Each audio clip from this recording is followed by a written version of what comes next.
Por supuesto que hacer diagnóstico de insuficiencia respiratoria en cualquiera de estos dos fenotipos, eso lo hace el portero. No hemos estudiado algo más de 7 años para recién mirar esto y decir, eso es insuficiencia respiratoria.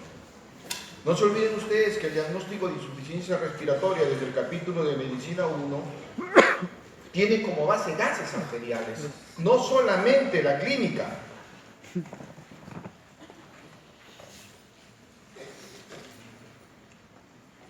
Porque es los gases arteriales la que nos va a definir qué tipo de insuficiencia respiratoria es. Esta es una fórmula que ya todos ustedes la conocen. Si escuchan en clase, ahí les digo, esto ya lo conocen ustedes en semiología, no le pongo audio y lo veremos en clase. Entonces, hay cosas que deben recordar. Por ejemplo, ¿qué es PAFI? ¿Me puedes decir tú cuánto es el PAFI normal?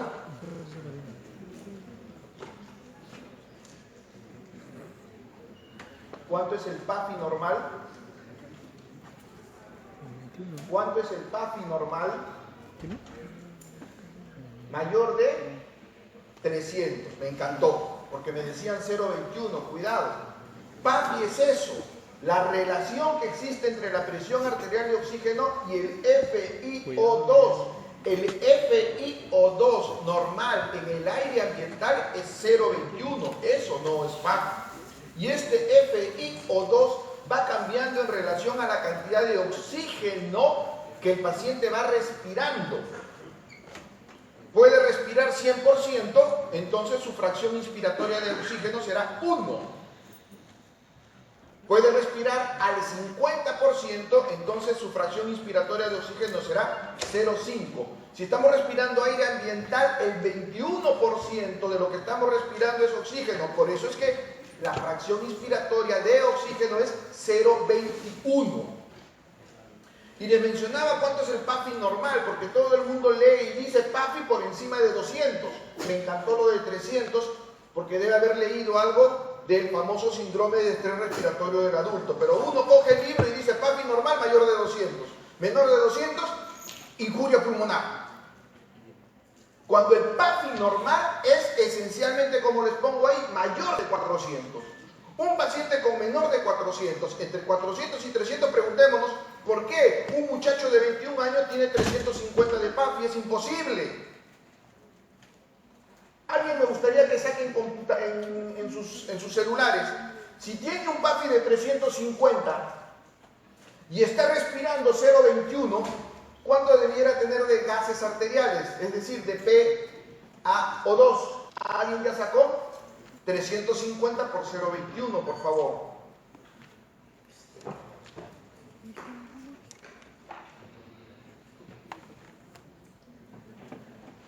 ¿Cuánto salió? ¿Cuánto? ¿Qué hace un muchacho de 21 años con 73 de PaO2? Ustedes saben que lo que es la presión arterial de oxígeno, 73.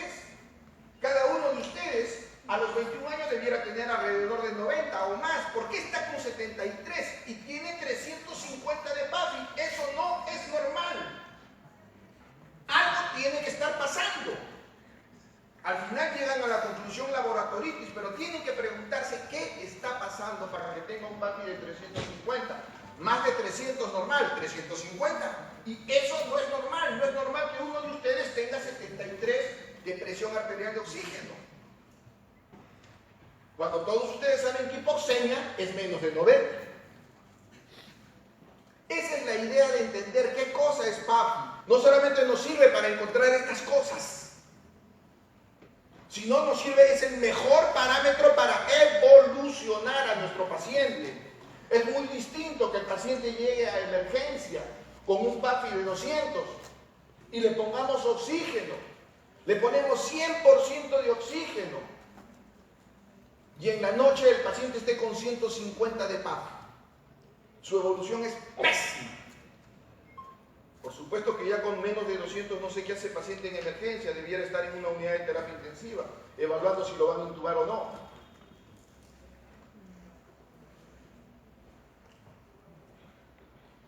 Es típico que el emergencista llame y diga, doctor Acosta, le vamos a subir un paciente. ¿Y cuánto tiene de presión arterial de oxígeno? 60. está en el límite para hablar de insuficiencia respiratoria, porque insuficiencia respiratoria le da menos de 60, ¿no es cierto? Entonces 60, no tiene insuficiencia respiratoria, súbelo. Y a las 2 horas el doctor Acosta tiene que pelearse con un intensivista, porque es un tarado, lo hace subir. Cuando ese paciente tiene 60 de PaO2, pero está respirando una FiO2 en 0,5. A ver, saquen 60 entre 0,5.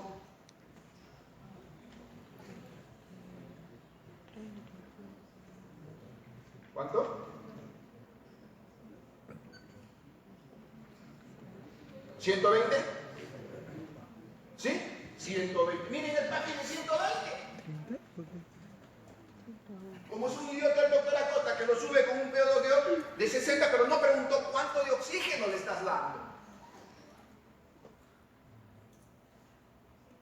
Es imposible, ese paciente con 120 de PAFI no debe estar en piso. Independientemente de la causa. Por eso es importante entender qué es el PAFI, mucho más que entender solamente qué es el PaO2. Dentro de esta fórmula también es muy importante esta de acá, gradiente alveolo-arteriolar. Ya aprendimos en semiología, problemas ventilatorios y problemas parenquimales. Problemas ventilatorios, rápidamente retención de CO2. Problemas parenquimales, rápidamente hipoxemia. Pero si yo tengo duda en cuál estoy, aplico la gradiente alveolo-arteriolar, que ya la conocen, ya hemos conversado de eso. El paciente que tiene un gradiente alveolo-arteriolar normal es un paciente que está teniendo falla ventilatoria. El paciente que tiene un gradiente alveolo-arteriolar elevado es un paciente que está teniendo problema parenquimal. Entonces, eso nos va a servir para por lo menos ir inclinándonos. Ya les mencionaba la doctora Yamoca, la neumonía, el problema de enfermedad pulmonar intersticial generalmente es restrictivo, parenquimal, pero a veces es obstructivo y a veces es mixto. ¿Qué conducta terapéutica voy a tener con el paciente? Va a depender de este gradiente, como más adelante vamos a ver. Pim pum papas, por ahí ve alguien con respecto a la edad.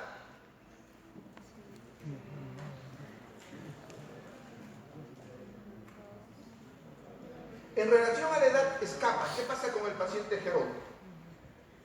Tiene más posibilidad de hipoventilación por problemas musculares, por problemas de caja torácica. Entonces, esta fórmula de menos de 90 muchas veces no es la correcta. Entonces, por ahí, si no se las voy a mandar en el acá debiera estar. Ahí está. Para edad. ¿Cómo se modifica el gradiente alveolo-arteriolar? En razón a la edad. Ahí está. Entonces, en razón a la edad, yo voy a poder determinar si el paciente tiene 70 años, aplico la fórmula para ver si realmente está teniendo un problema de gradiente alveolo-arteriolar. Entonces, con eso modifico yo. Muy bien. Toda la terminología que ya conocen ustedes, no vamos a insistir. Conocen qué cosa es un PaO2, PA minúscula. Porque si ponen PA mayúscula, ¿qué cosa es? Presión alveolar, no presión arterial. Gracias. Entonces, cuando tenemos hipoxia, puede ser en su mecanismo fisiopatológico de cualquiera de estos cuatro, porque disminuye la presión arterial de oxígeno, puede ser porque está disminuida la presión atmosférica, puede ser porque el paciente esté con insuficiencia respiratoria, es decir, problema realmente pulmonar, o que tenga un shunt cardíaco derecha-izquierda. Pero también puede haber trastornos circulatorios. Hay trastornos circulatorios que pueden producir hipoxia y a la cabeza la hipotensión arterial. También puede haber problemas enzimáticos celulares como las intoxicaciones, cianuro. También puede haber aumento de necesidades del oxígeno como ejercicio máximo o hipertiroidismo. Y por último, puede haber un transporte anormal del oxígeno por la hemoglobina, ya sea porque esté con intoxicación de CO2 o menor cantidad de hemoglobina, la anemia. Entonces acuérdense que cuando hablábamos de la hipoxia, había una hipoxia respiratoria, hipoxia hipóxica. Había una hipoxia circulatoria, había una hipoxia anémica. Entonces, en lo que nos compete a nosotros es esencialmente hablar de la hipoxia hipóxica, la respiratoria. Entonces, ustedes ya conocen los límites normales de PaO2 y de saturación de oxígeno. Acuérdense de esto, por favor. Porque ya todo el mundo tiene su pulsoxímetro. Todo el mundo carga, ¿no? Es como cuando van creciendo y van madurando, lo primero que consiguen para impresionar a la gente es un buen reloj. Van avanzando en la edad, lo segundo es unos buenos zapatos.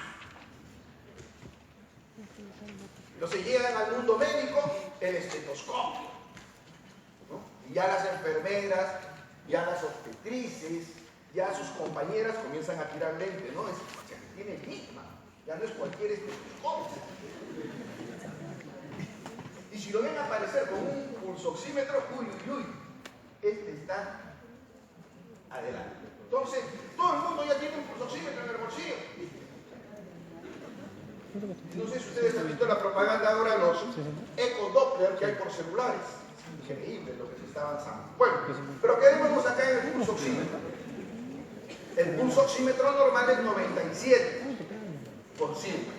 Menos del 97%, algo puede estar pasando. Entiéndaseme bien. Lo normal es encima del 97%. Menos de 97, algo puede estar pasando.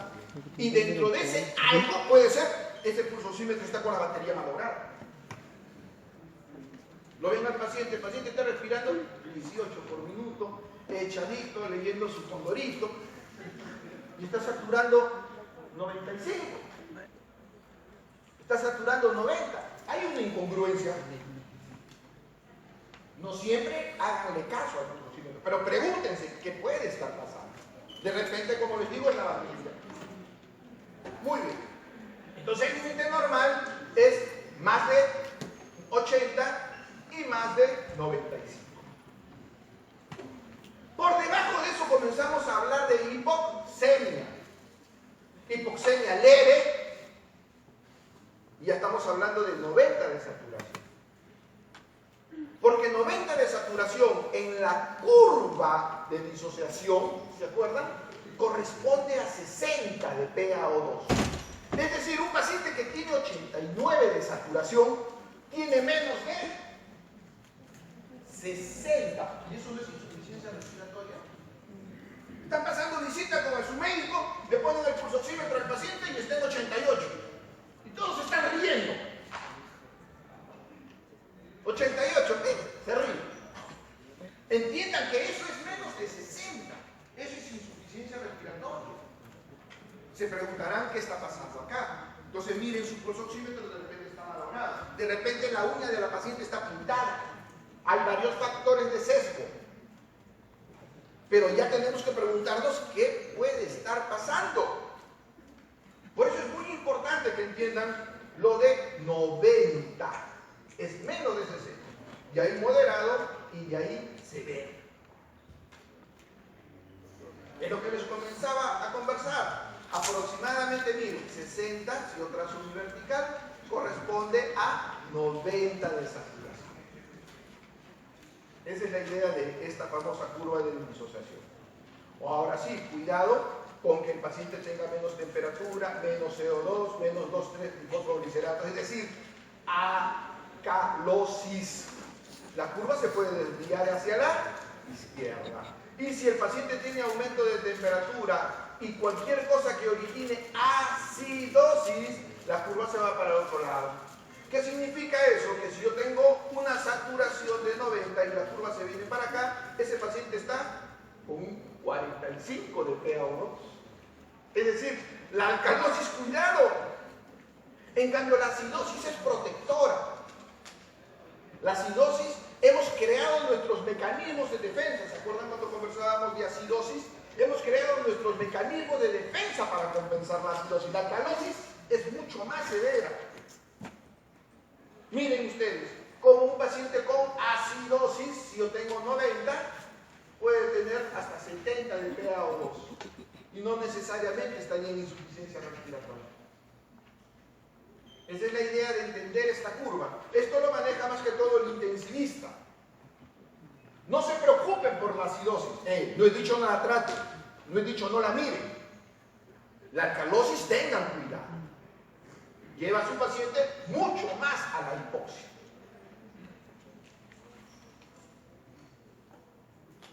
Y esta es la curva muy bonita para saber, miren, que ya hemos hablado de hipoxia severa, menos de 60.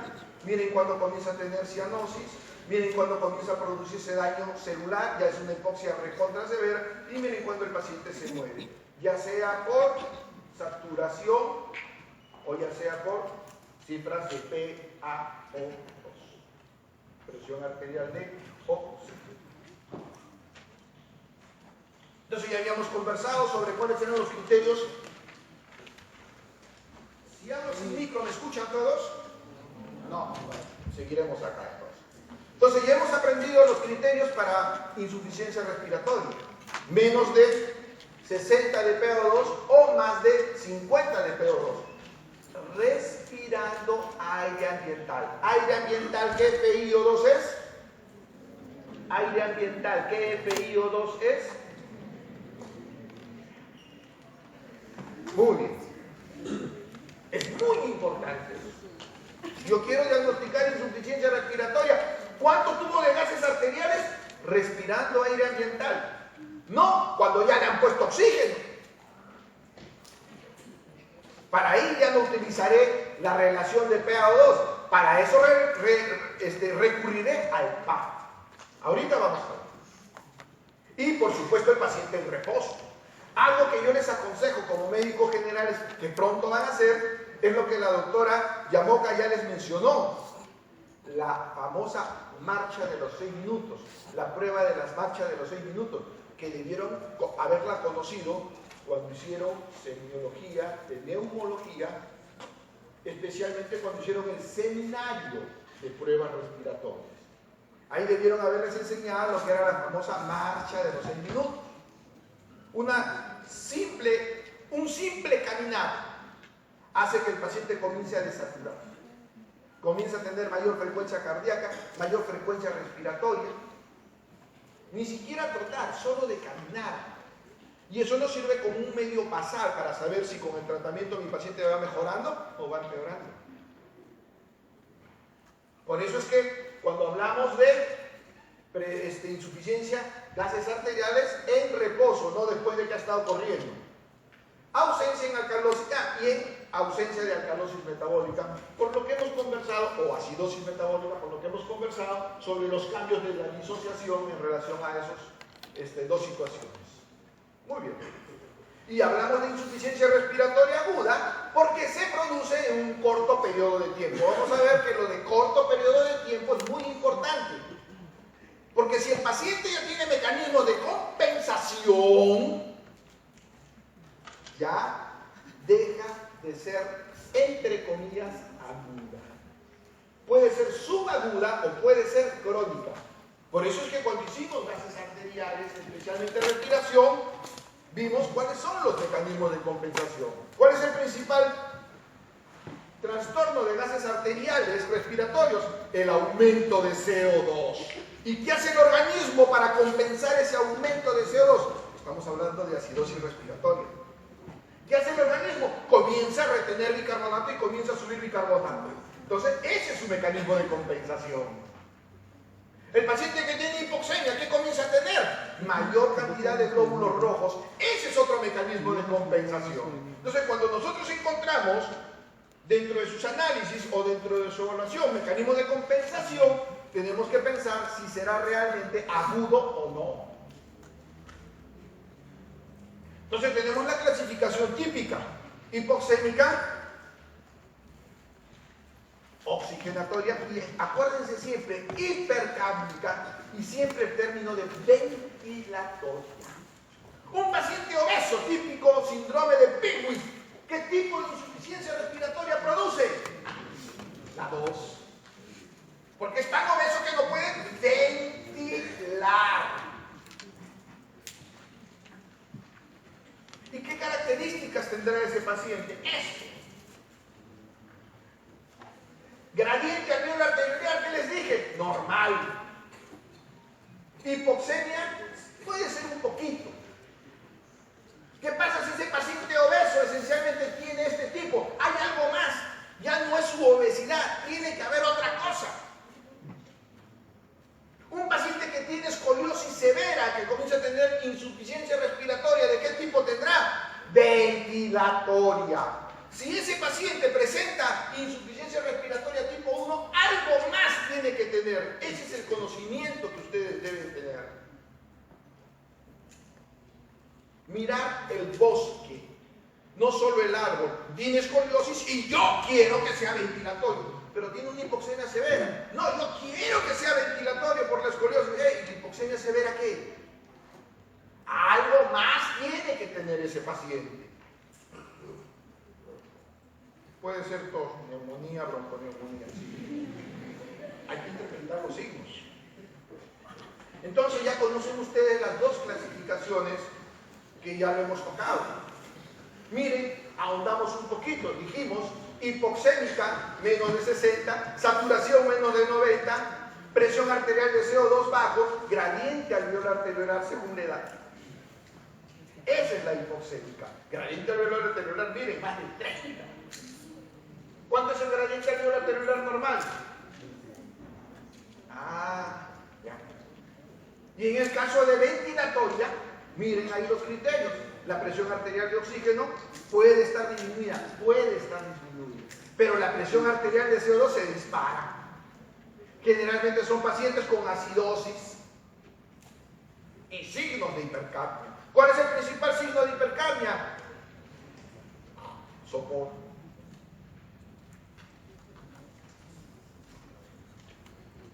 Entonces ahí tienen las causas de insuficiencia respiratoria tipo 1 e insuficiencia respiratoria tipo 2. Insuficiencia respiratoria tipo 2 ya tienen que comenzar a presentar sus diagnósticos diferenciales. Porque el paciente llega a emergencia cianótico con trastorno sensorio.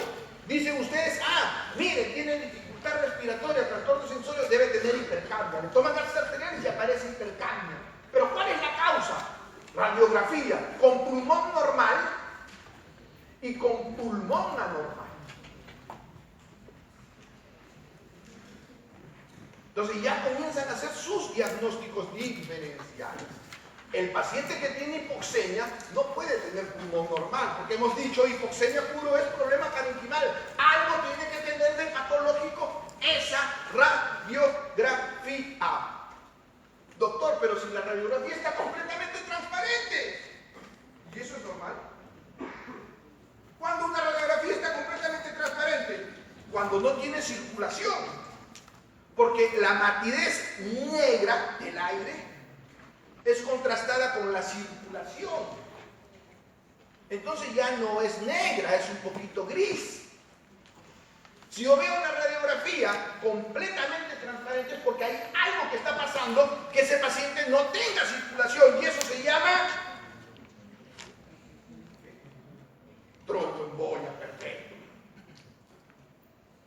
Signo típico de una tromboembolia masiva. Y el otro que tenga neumotórax bilateral. Mucho más difícil. No imposible.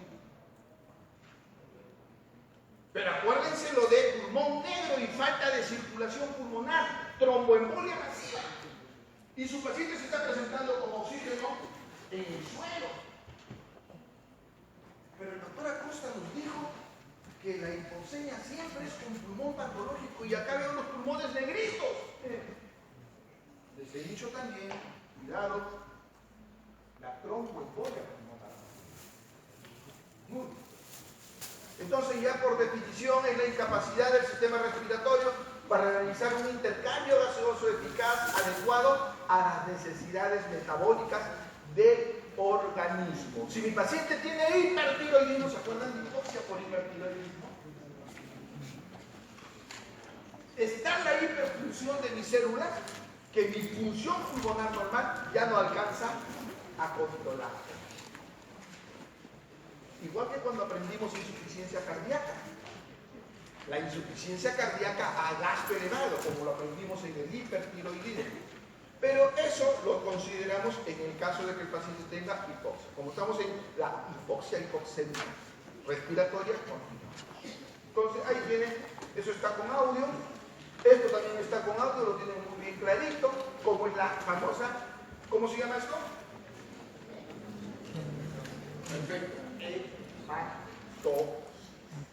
Intercambio gaseoso entre el alveolo, una sola palabra, hematosis.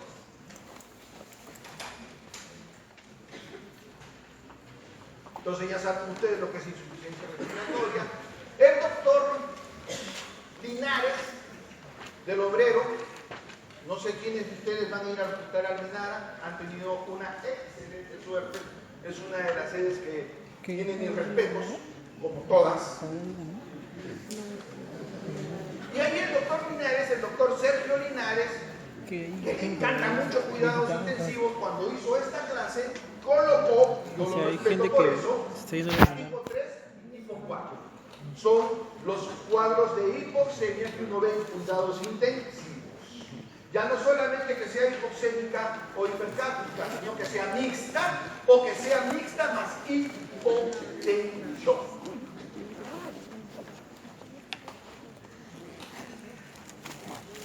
Entonces ya habíamos hablado qué cosa es agudo,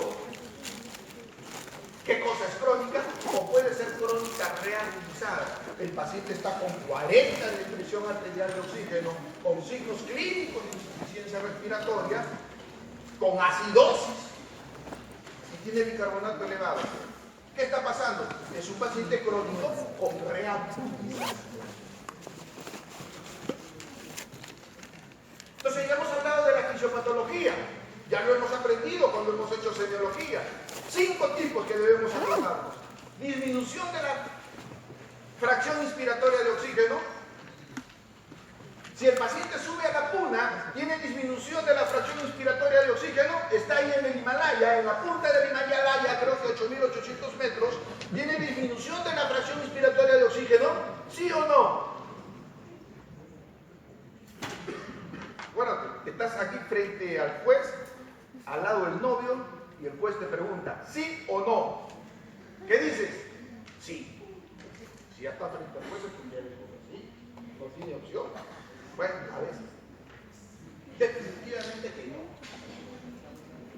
Porque la altura no cambia la concentración de oxígeno. Acá. Y en la punta del Himalaya el oxígeno sigue siendo 0. Lo que cambia es la presión con que llega al alveolo. ¿Cuánta es la presión acá? ¿Cuánta es la presión en la punta del Himalaya? Y eso responde la diferencia de presión de oxígeno. Muy bien. Entonces, disminución de fracción inspiratoria de oxígeno. Por ejemplo, los pacientes que están en pleno incendio. El paciente que está o el socorrista que está entrando, o alguno de ustedes valiente, escucha que mi enamorada está en la discoteca, tengo que entrar, no importa que esté con humo. Porque así somos de valientes, pues. ¿No han visto la película esa de Juego de Tronos el día domingo? El hermano, qué idiota, ¿no? En vez de sentir a su hermano, se mete al agua. Es idiota, pero es inteligente. Dice, después vas a ver. A veces ser idiota, no ser valiente, no significa que no seas inteligente. Cada uno escoge sus batallas. Entonces, antes de meterse a rescatar a la novia, piensen bien. La cantidad de oxígeno que voy a respirar va a ser menos. ¿Por qué? Porque todo el aire se está llenando de humo. Humo que no tiene oxígeno. Acuérdense, ¿por qué hay fuego? Porque se consume el oxígeno. Eso de simple. Si no hubiese oxígeno, no habría fuego. Hay fuego porque se está consumiendo el oxígeno. Entonces van a entrar a un ambiente donde no tienen la misma cantidad de oxígeno. Ustedes deciden. Pero deciden con conocimiento, no con ignorancia. Y con corazón. Entonces, eso en primer lugar, disminución de la fracción inspiratoria del oxígeno. Hipoventilación alveolar. Hipoventilación alveolar porque tiene un tumor en el cerebro o tiene un stroke y no lo está haciendo ventilar. Entonces nos vamos a acordar de músculos inspiratorios y músculos expiratorios. Nos vamos a acordar de cómo es la caja torácica para que pueda funcionar como fuelle. ¿Qué músculo se encarga de controlar el diafragma? 1, 2, 3, frénico, frénico. Si tiene una parálisis de los frénicos, el diafragma no se mueve. Y si el diafragma no se mueve, ¿qué inspira? Porque el diafragma es el principal músculo inspirador o expirador. Tiene que aplanarse para que se enciendan los pulmones, para que disminuya la presión intratorácica y los pulmones puedan distenderse. Por eso es importante que te acuerdes a jugar anatomía.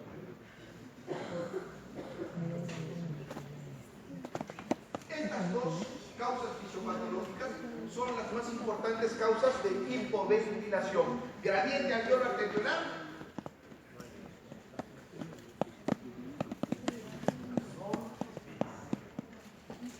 Estas dos son las causas más comunes de gradiente alveolar arteriolar normal. ¿Eso qué significa? ¿Hipoxémica o hipercápnico? Hemos dicho gradiente alveolar arteriolar normal, insuficiencia respiratoria tipo 2. ¿Tipo 2 es hipoxémico o hipercápnico? La estamos integrando. Ya comenzamos la cosa a que camine sola. Ya la relación está hecha. Y ahora nos vamos a las 3 últimas, en donde va a depender de la gravedad. Pero generalmente estas 3 tienen gradiente alveolar arteriolar normal. Entonces puede ser un desequilibrio de la relación ventilo-perfusión, un cortocircuito de derecha a izquierda o una alteración de la difusión.